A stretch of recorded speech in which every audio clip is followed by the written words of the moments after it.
राम राम जी। आज इस कार्यक्रम में जब किसान के लिए बहुत काम है खेतों में, आप अपना काम छोड़कर यहाँ आए, ये मेरे लिए बहुत बड़ा आशीर्वाद है।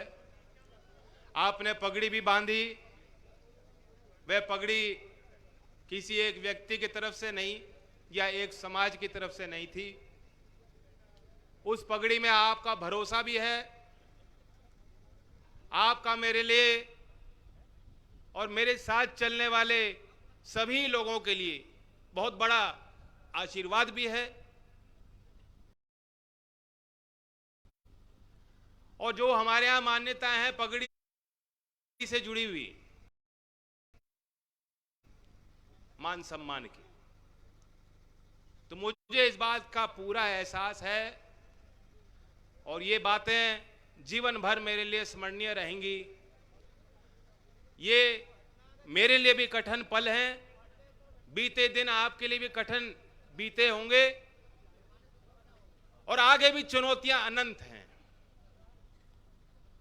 किसान तो इन बातों को समझता ही है कि किसान को लड़ना पड़ता है जीवन भर। खेती कैसे बढ़ेगी, कैसे बेहतर उपज वो पैदा कर सकता है, उसे वहां लड़ना पड़ता है, सरकार से लड़ना पड़ता है। अधिकारी तंग करते हैं, दूसरी ताकतें आ जाती हैं, उनसे लड़ना पड़ता है। बहुत अच्छी फसल करने के बाद भी चैन की नींद कोई किसान सो नहीं सकता, क्योंकि जब मंडी में वो जाएगा वहां भी जो है उसके साथ दुराचार होता है। कभी कभी प्रकृति की मार पड़ जाती है, जैसा अभी कुछ दिन पहले जो बारिश हुई। मैं जानता हूं 30 से 50% इन क्षेत्रों में आपका धान खराब हुआ, बाजरे को नुकसान, लाया को नुकसान हुआ, आलू की बुआई चल रही थी, जहां बुआई हो गई थी वहां भी उनको नुकसान हुआ। और अफसोस इस बात को लेकर होता है कि इस सब के बाद भी इन दिनों में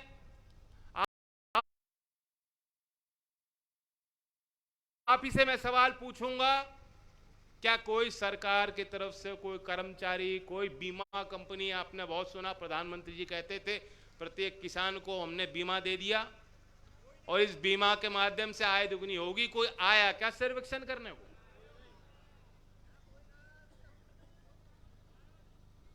कौन जिम्मेदार है?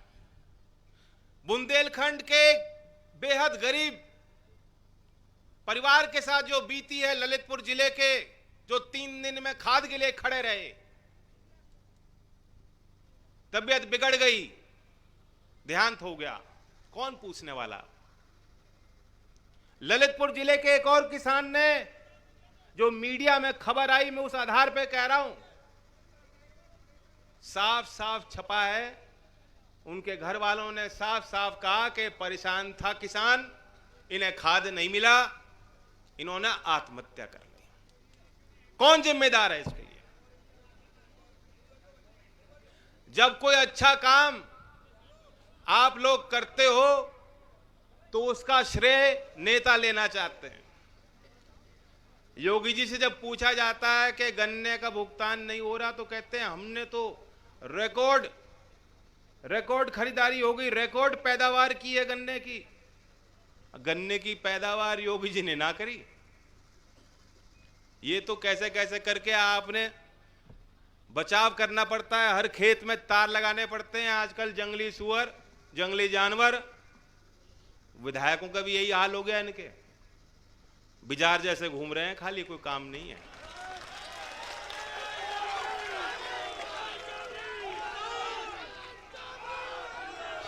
आपके मेहनत का फल आपको मिलता नहीं है, उसका श्रेय ये लोग लेते हैं।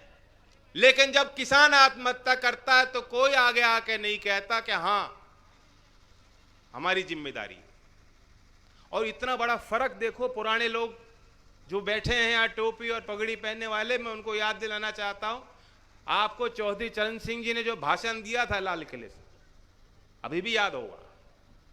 मिठाई बांटी होंगी आपने, खूब खुशी मनाई होगी। क्यों?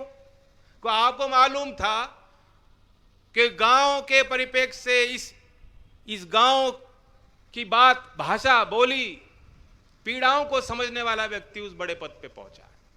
और लाल किले से चौधरी साहब ने कहा कि मेरी सरकार है और मैं चिंतित हूं कि जो देश के आदिवासी लोग हैं, जो दलित वर्ग है, हम उनके उत्थान के लिए हमें काम करना है। यानी प्रधानमंत्री होते हुए वो कह रहे थे, मान रहे थे, स्वीकार रहे थे कि सरकार की बहुत कमियां हैं, व्यवस्थाओं में बहुत कमियां हैं।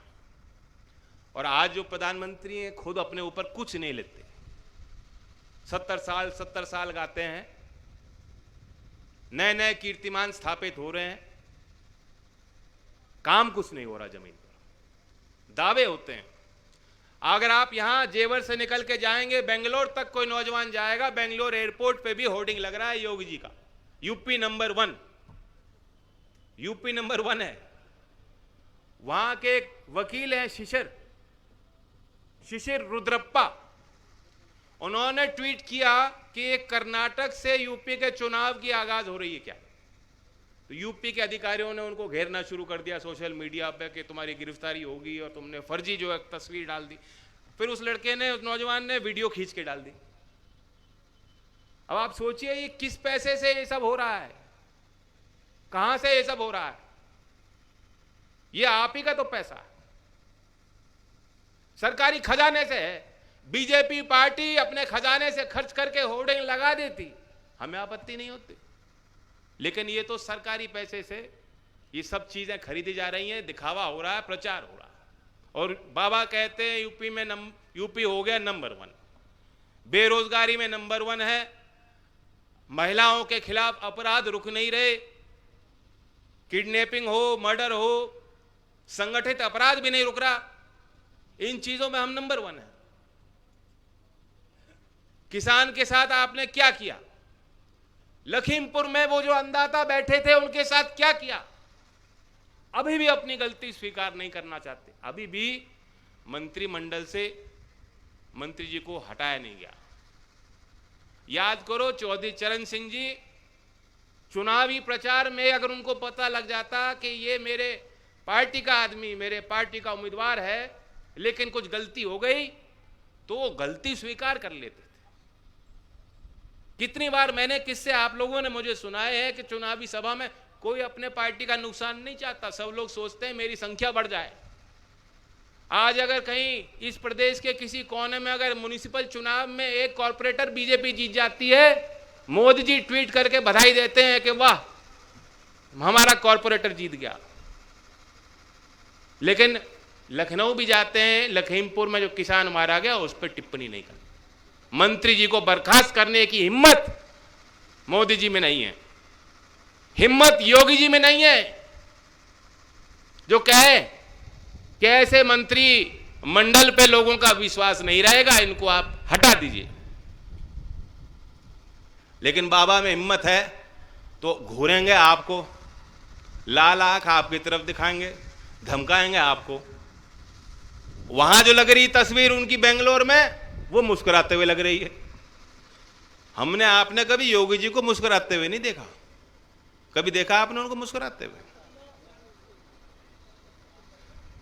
जब वो मुस्कुराते हैं, जब वो बछड़ों के साथ खड़े होते तब मुस्कुराते हैं।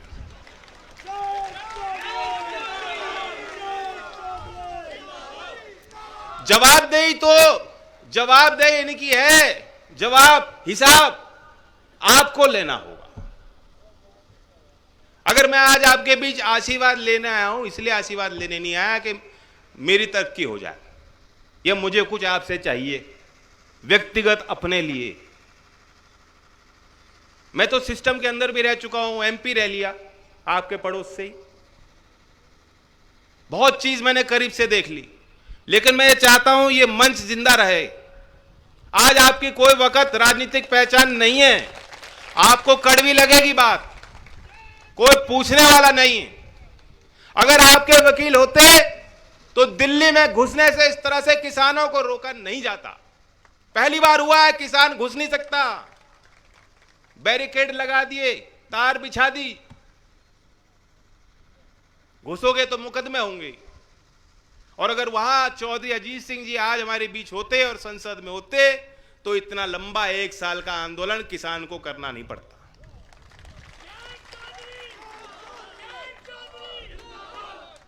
मजाल है, ऐसी सरकार पर लानत है, ऐसे जनप्रतिनिधि अब फिर चुनाव आएगा, फिर अपने बनेंगे। एक भी दिन आपकी मदद के लिए हाथ बटाया नहीं। मैं यहां के स्थानीय मुद्दों पे कहना चाहूंगा, यहां बहुत बड़ा वादा आपके साथ किया गया था,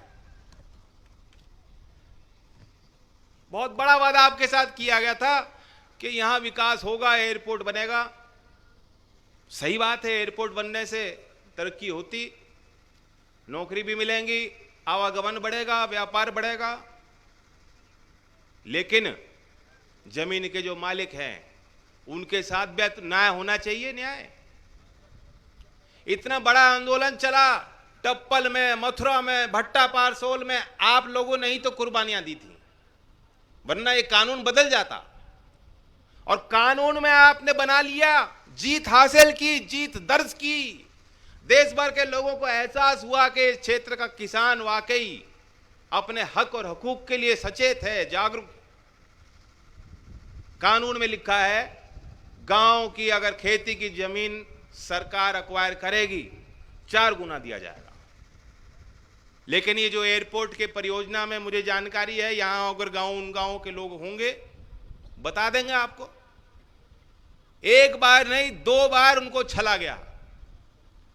पहले तो गांव के इंटीरियर के गांव हैं, वहां कोई सरकारी ऐसा कोई अर्बन कोई सुविधा शहरों की नहीं है।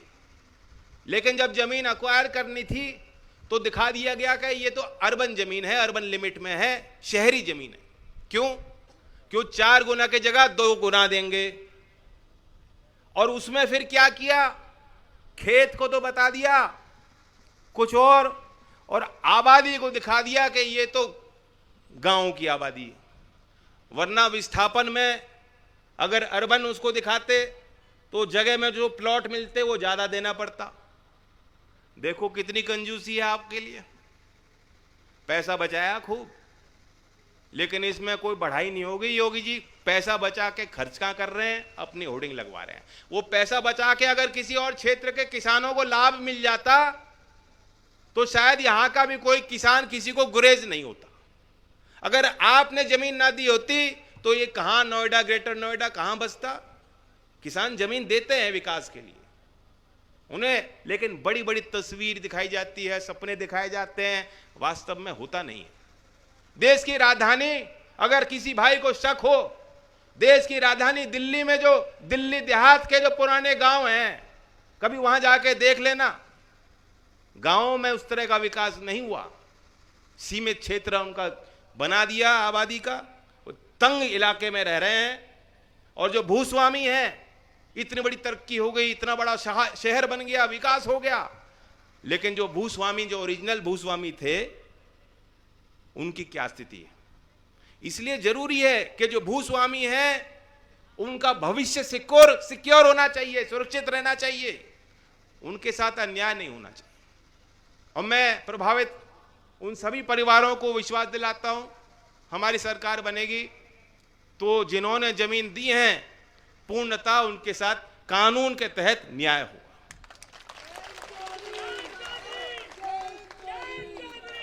यहां की बहुत बड़ी संभावना भी है। हम चाहते हैं कि क्योंकि ये आप एनसीआर में देश के राजधानी के करीब हो, इंडस्ट्रियल एरिया बड़े बड़े यहां विकसित हुए हैं, यहां कारखाने लगने चाहिए। जमीन तो बढ़ने वाली नहीं, खेती की आपकी घटेगी, बटेगी, आने वाली पीढ़ियों में बटेगी। और ये जो बच्चे हैं, नौजवान हैं, इन्हें भी मालूम खेती कोई फायदा का सौदा नहीं, ये भी खेती उस तरह से नहीं करना चाहते। तो हमें रोजगार के दूसरे साधन तैयार गांव और देहात में करने होंगे। चौधरी अजीत सिंह जी ने रास्ता दिखाया था, उससे पहले बड़े चौधरी साहब कुटीर उद्योग की बहुत बहुत प्रखर वकालत करते थे। चौधरी साहब ने अगर चीनी की मिल हमारे प्रदेश में और देश में नहीं लगाई होती, दूरी घटाई, लाइसेंस दिए, लोगों को बुला बुला के प्रेरित किया, वो कृषि आधारित उद्योग है, अगर वो नहीं किया होता तो आज क्या हालत होती।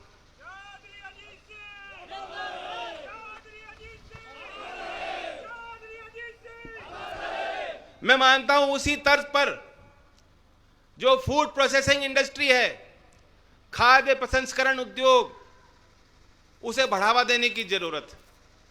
और हम अपने मैनिफेस्टो में इस चीज को रख रहे हैं। हमने पूरा विजन तैयार किया है।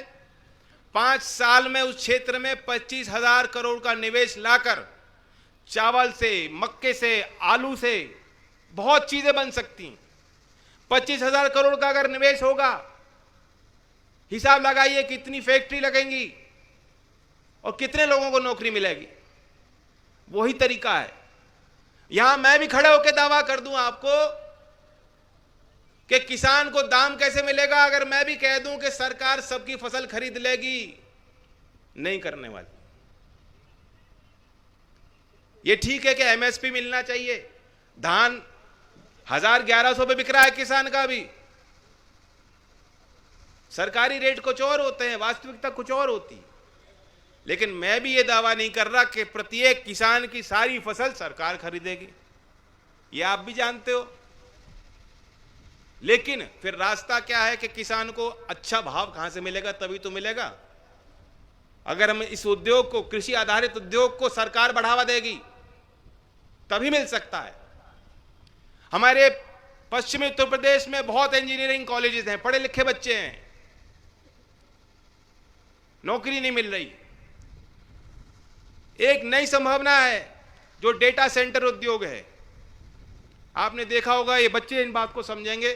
फेसबुक चलाते हैं, ट्विटर चलाते हैं, जो आपका डेटा है वो सर्वर्स पे रखा जाता है, वहां पे उसको स्टोर किया जाता है। अब कानून बन गया है कि कोई भी विदेशी कंपनी भी हो, आपका डेटा वो अंतरराष्ट्रीय पे ना रखकर देश में सर्वर स्थापित करके वहां उसका स्टोरेज करेगी।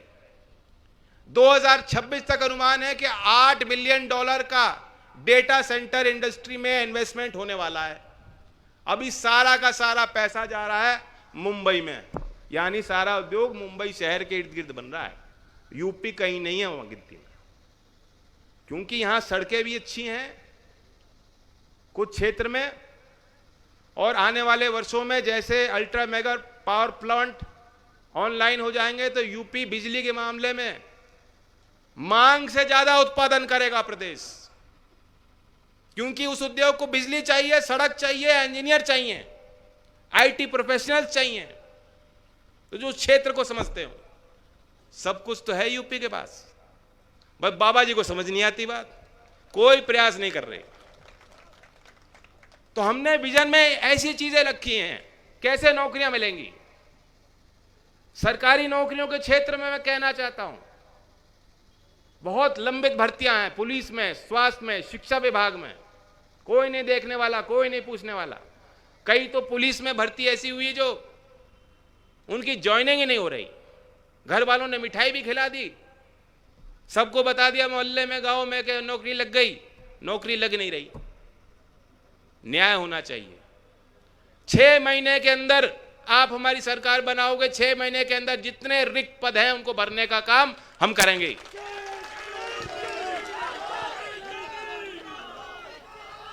मैं कानून व्यवस्था के संबंध में बात कहना चाहता हूं। चौधरी चरण सिंह जी ने देश में पहला पुलिस आयोग का गठन उन्होंने किया था, और लिखा है उस समय के बड़े बड़े अधिकारियों ने, आप किताबें लिखी हैं, पूरा वर्णन किया है कैसे चौधरी चरण सिंह जी की वो सोच थी। आज हम लोग कहते हैं, सरकार को घेरते हैं जब कोई बड़ा अपराध हो जाता है। हाथरस की घटना थी, आगरा में हिरासत में अरुण वाल्मीकि को मार दिया गया, नौजवान को। हर जिले में हो रहा है, रोज हो रहे हैं, रोज इस तरह के अपराध हो रहे हैं। अब मुझे पीछे पीछे से मांग पत्र आ रहे हैं, लेकिन इसमें दोष आप वर्दी पहने किसी पुलिस के जवान को तो नहीं दे सकते। उनकी ड्यूटी बहुत कठिन है, वे हमारे बीच के बच्चे हैं। और उनका ख्याल सरकार को रखना चाहिए कि उनका मनोबल ना गिरे, तभी तो सेवा का स्तर बेहतर होगा। हमने तय किया है कि इनकी जो ड्यूटी है निर्धारित घंटों के लिए होगी, ओवर टाइम सुनिश्चित किया जाएगा। बॉर्डर स्कीम को हटाकर, क्यों यहां नोएडा का बच्चा गांव का रह रहा है, काम ड्यूटी उसकी गाजीपुर में है, कैसे कर लेगा? गृह जनपद पास के जिलों में उनकी ड्यूटी लगे। जो दूसरे राज्यों में 25 साल 27 साल तक भी लड़के आवेदन कर सकते हैं नौकरी के लिए। पुलिस में हमारे यहां 22 कर दी इन्होंने उम्र, कहां से मिल जाएंगी नौकरियां? 2 साल तो सब बच्चों के कोविड के मारे सब खराब हो गए, कोई तैयारी नहीं कर पाया। हमने तय किया है कि इस उम्र को बढ़ाकर जनरल कैटेगरी में हम 28 साल करेंगे। खूब दो मौके।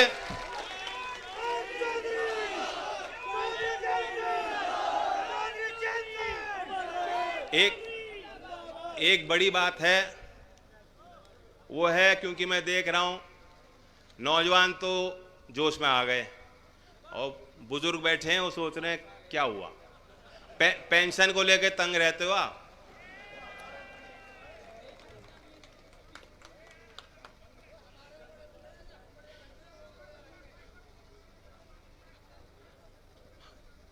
एक तो यह है कि पेंशन के उस सूची में बहुत लोगों का नाम ही नहीं रहता, सर्वेक्षण दोबारा कराने की जरूरत है, और उसमें बहुत फर्जीवाड़ा भी होगा, भ्रष्टाचार भी होगा। लेकिन मैं ये मानता हूं कि जो समाज, अगर जो बुजुर्ग का हम लोग ख्याल नहीं रखेंगे तो मतलब हमारी अंदर की मानवता खत्म हो रही है। ये जिम्मेदारी सरकार की, समाज की है।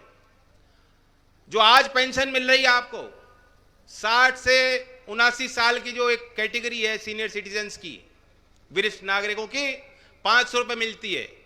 हमारी सरकार बनाओगे 3 गुना देगे 1500 रुपये, और जिन्हें 80 साल से जिनकी ज्यादा एज है उनको अभी 800 रुपये मिल रही है, उनको 2400 रुपये, 3 गुना पेंशन।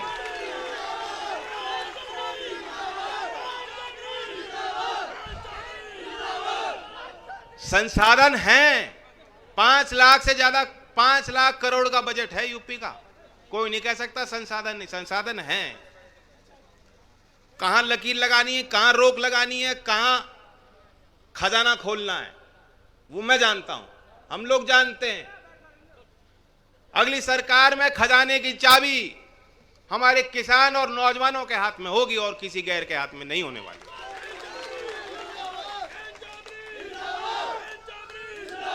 अब आ जाओ जो बड़ी पॉपुलर चीज थी,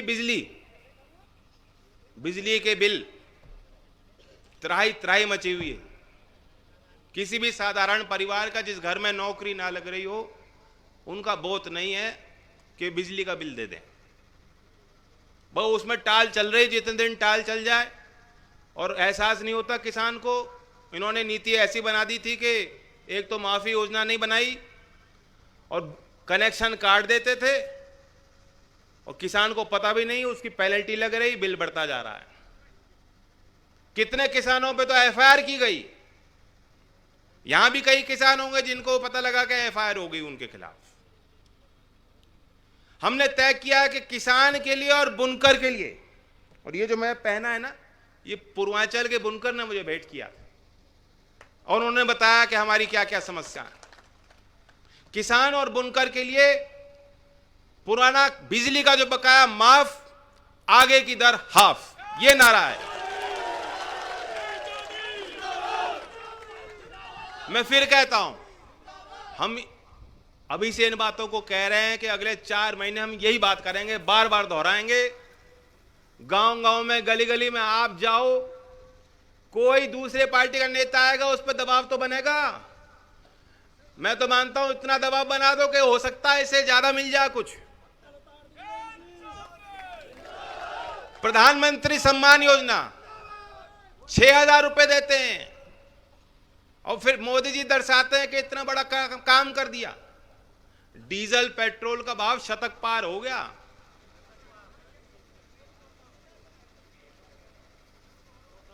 नया कीर्तिमान बन गया। एक साल में इतनी वृद्धि कभी नहीं हुई जितने पिछले साल में हो गई।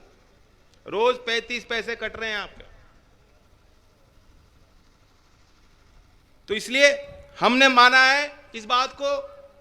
मैं इस बात को भी कहता हूं खुले मन से कि जितना हम दे रहे हैं ये भी पर्याप्त नहीं होगा, लेकिन एक शुरुआत हुई। हम आपको 6,000 देते हैं। 23 दिसंबर चौधरी चरण सिंह जी के जयंती किसान दिवस के अवसर पर हम उस 6,000 को 12,000 करेंगे। और जो लघु किसान है, जो छोटी जोत पे खेती कर रहे हैं या असिंचित जमीन पे खेती कर रहे हैं, उनको 15,000 हम देंगे।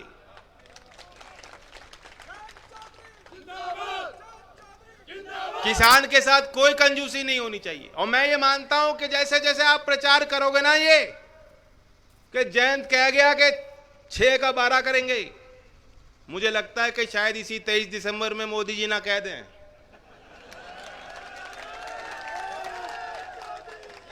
और मैं जहां रोज ताना कस रहा हूं उनको कि डीजल जो शतक पार हो गया, हो सकता है योगी जी 2-3 रुपए टैक्स भी माफ कर दें। आपका दबाव रहना चाहिए बस।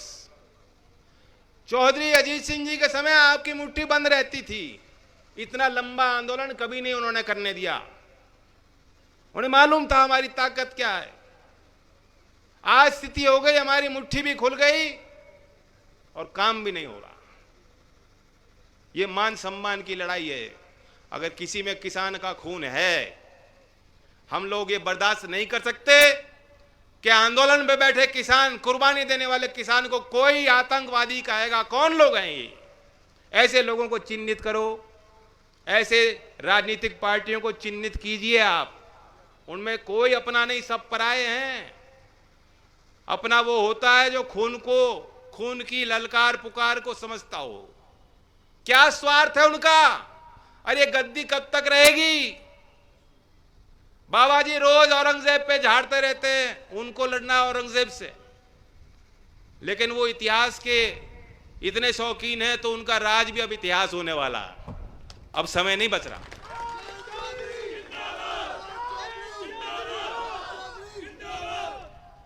बाकी बहुत कई विषय हैं, कुछ चीजें तो मैंने यहां खोली हैं। कल बड़ौत में कार्यक्रम होगा, वहां मैं कुछ घोषणा करूंगा। और मैं आप सबको निमंत्रण देता हूं कि हम 31 तारीख में लखनऊ से जो पूरे मैनिफेस्टो को जारी करेंगे, लोक संकल्प 2022। और ये मान लेना, ये हमारा निश्चय है, ये हमारा निश्चय है। जीवन भर चौधरी साहब ने आपको कभी झूठ नहीं बोला। चौधरी अजीत सिंह जी बहुत कम बोलते थे, उन्होंने इतने काम कर दिए, कभी उनका गुणगान नहीं, खुद नहीं किया, ढिंडोरा नहीं पीटा। और इसलिए मान लीजिएगा कि जो बात हम कह रहे हैं, हमने कुछ सोच समझ के वो बातों को आपके आगे रखा है। तो इसलिए मेरे लिए यही बड़ा आशीर्वाद होगा। लोक दल को जिताओ, इस मंच को मजबूत करो, किसान मजदूर की अपनी सरकार बनाओ। धन्यवाद। जय हिंद, जय भारत। जय चौधरी।